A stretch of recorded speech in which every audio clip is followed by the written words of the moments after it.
जी, आज इन किन मुद्दों को लेकर आप एकत्रित हुए हैं और क्या मांग है? नमस्कार जी, आप सभी को। मैं अनीता दोहन, हसला प्रेसिडेंट सोनीपत। आज हमारी पूरी हसला टीम सोनीपत की यहाँ इकट्ठी हुई है। जिला शिक्षा अधिकारी सोनीपत को ये ज्ञापन देने आए हैं जी। इसका मुद्दा है ऑनलाइन टीचर डायरी जो हमारे पर थोपी जा रही है, भी लिखो लिखो।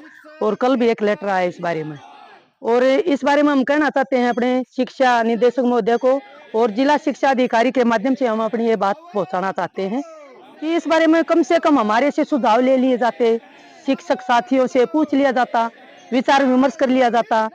कोई भी नीति तैयार करती है सरकार, तो उस पर विचार विमर्श करके ही अप्लाई करना चाहिए, पहली बात। दूसरी बात ये है, जिस तरह हम ऑफलाइन अपनी ये टीचर डायरी काफी समय से लिखते आए हैं और प्रॉपर वे से काम चल रहा था, उसमें ऐसी क्या दिक्कत आ गई कि इसके लिए मजबूर होना पड़ रहा है विभाग को। तो हम इस तरफ ध्यान दिलाना चाहते हैं कि हम सभी साथी मिल करके ये जो तुर्ताफुर्ती जो फैसला लिया गया है शिक्षा विभाग द्वारा, हम उसका विरोध करते हैं जी। और हम ये चाहते हैं कि इस ज्ञापन के माध्यम से हम अपनी समस्या को एक बिल्कुल ऑथेंटिक तरीके से थ्रू प्रॉपर चैनल ये अपनी समस्या को हम वहां पर पहुंचाना चाहते हैं, और इस समस्या का समाधान किया जाए। इसकी कई खामियां हैं, मैं इस और आप के माध्यम से ये ध्यान दिलाना चाहती हूँ इसमें खामियां क्या है। एक तो मैं ये चाहती हूँ कि ये समय की बिल्कुल बर्बादी है। मैं नहीं कहती, मेरा पूरा हसला परिवार, अध्यापक संघ, प्राथमिक शिक्षक संघ सभी इस मंच पर एकत्रित हुए हैं। कल अध्यापक संघ ने भी ये ज्ञापन यहाँ पर दिया है, और प्राथमिक विभाग वाले भी वो बारी बारी से आज भी साथ आए हुए मेरे साथ, बिल्कुल सरना भी मौजूदगी जताई है। हम सभी साथ हैं जी इस मामले में। हम सभी अध्यापक साथी एक मंच पर इकट्ठे हैं और अपनी आवाज को बुलंद करने के लिए यहाँ आए हैं, और हम ये चाहते हैं कि हमारी इस अपील को स्वीकार किया जाए, इस फैसले को वापस लिया जाए जो कि बिल्कुल असंगत है, अतार्किक है और अप्रासंगिक है।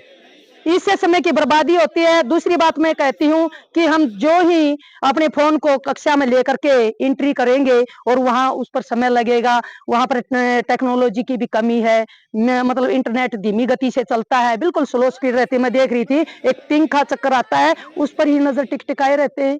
और हम जो हमारा उद्देश्य है पढ़ाने का, बच्चों का है ना, अध्ययन और अध्यापन का जो हमारा मेन मकसद है, वो फोकस से हम हट जाते हैं।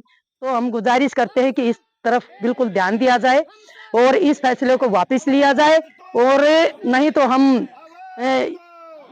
मतलब सहयोग करने के लिए हम तत्पर नहीं है। इस बात के लिए बिल्कुल हम बैक ले लेंगे, क्योंकि अध्यापक साथी, एक अध्यापक ही ऐसा वर्ग है जो एक बिल्कुल बैकबोन की तरह कार्य करता है, शिक्षा विभाग का साथ देता। अन्य अदर जो भी डिपार्टमेंट है, चुनाव में भी हम ड्यूटी करते हैं, अदर कार्य भी हमारे पर थोप दिए जाते हैं। जो हमारा मेन मकसद है उससे हम वंचित रह जाते हैं, और हम चाहते हैं कि बच्चों को स्कूल में चले गए तो बच्चों को हम पढ़ाएं, उनको उनकी शिक्षा में गुणात्मक सुधार ले आए, और उनका चहुमुखी विकास के लिए हम तैयार हैं जी।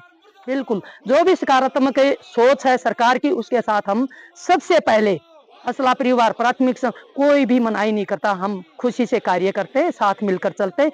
और लेकिन जब ये इस प्रकार की ये नीतियां हमारे पर थोपी जाएंगी तो हम अवश्य विरोध करते हैं, और आज हम ज्ञापन के माध्यम से विरोध करने ही आए हैं। सभी अध्यापक साथियों में रोष है, रोष प्रदर्शन करने आए। असला यूनियन जिंदाबाद, असला यूनियन जिंदाबाद, असला यूनियन जिंदाबाद, शिक्षक एकता जिंदाबाद, शिक्षक एकता जिंदाबाद। शिक्षक